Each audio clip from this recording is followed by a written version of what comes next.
Hello, this clip is to demonstrate how to calculate independent sample t-test step by step using Excel. This example is directly from the textbook, so you should read the book to be familiar with the formula, the steps, and the rationale behind it. So this is the case.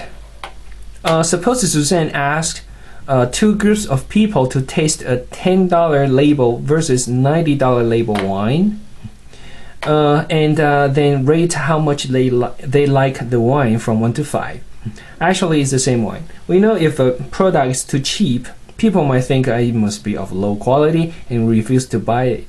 So we want to test the hypothesis: does the $90 label make people significantly like the wine better?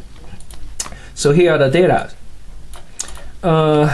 As you can see, the S group, the $10 label group has 4 people. The Y group, the $90 label group, has 5 people. Because they have different sample size, we have to calculate the average variance. We call it pooled variance. First, of course, we calculate the mean for each group.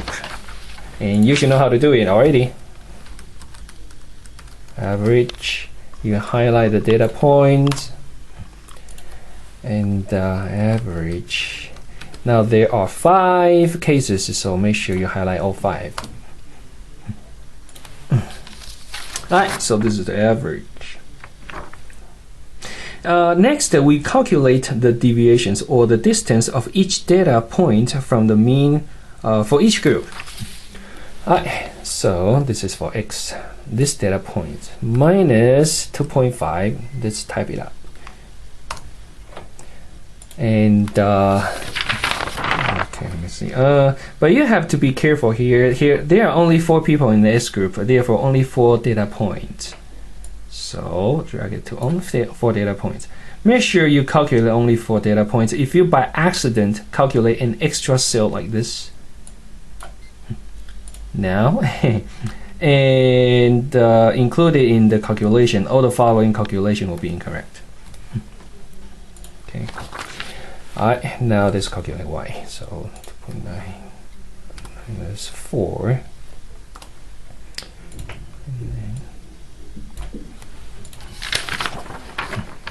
Okay.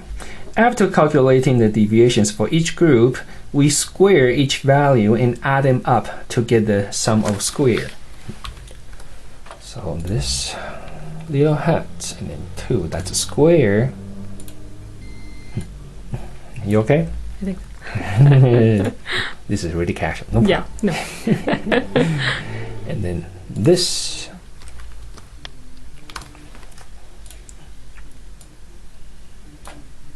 Alright, so we have the sum of square. Now we have the sum of square for each group. The next step is to get the average variance or the pooled variance. This is done by adding both group X and Y's sum of square and then divided by the total degrees of freedom. What is the total degrees of freedom? Group X has 4 people. So the degrees of freedom is 4 minus 1 equals 3. Group Y has 5 people. So it's 4. 3 plus 4 is 7. That's the total degrees of freedom. The total sum of square divided by 7 is the pooled variance. So to get the total sum of square, you highlight and then there's extra cell and then go to auto sum. So this 2 will be the sum of square for each group. And then we add them up. Now be careful, you need to have the parentheses right here.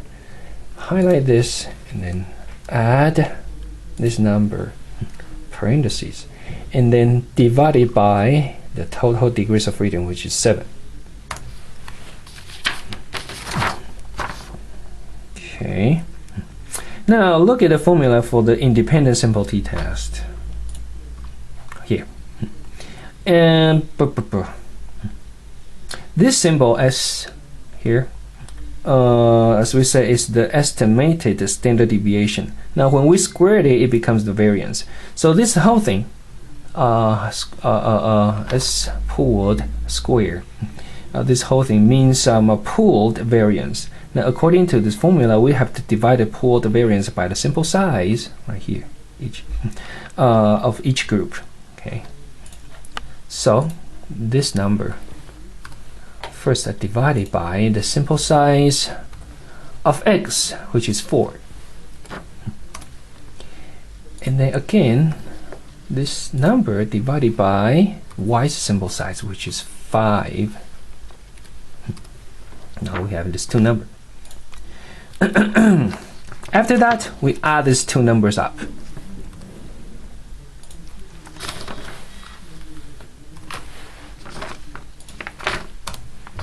Okay. And then we take a square root of this new number.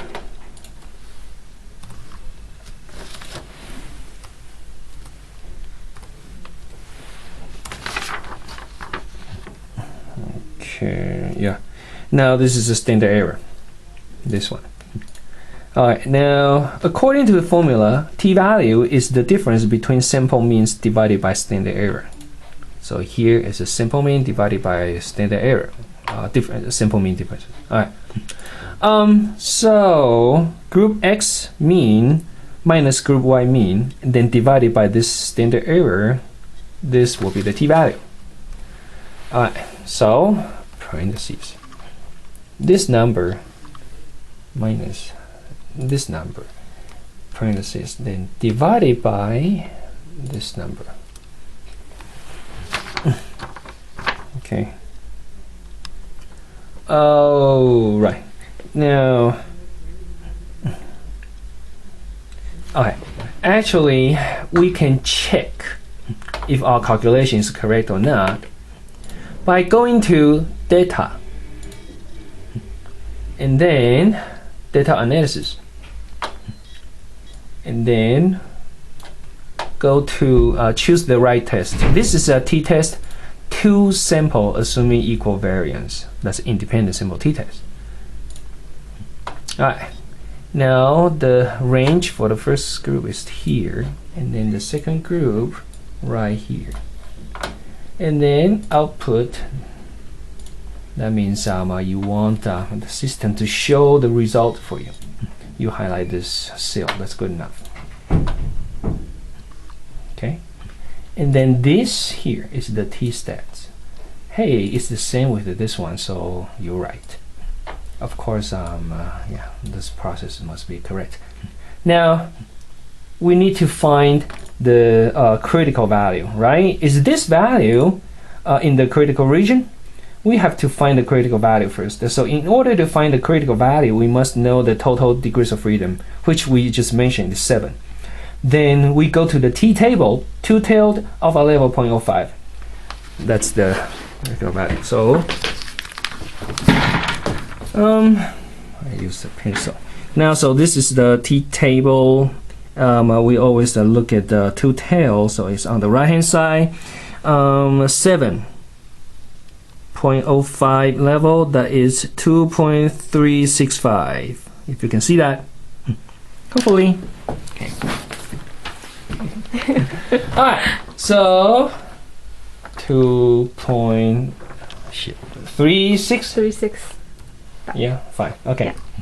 Alright, so which one is bigger, right? If we take the absolute value of the t statistics, which is calculated, then it is bigger than the critical value. This is CV, right?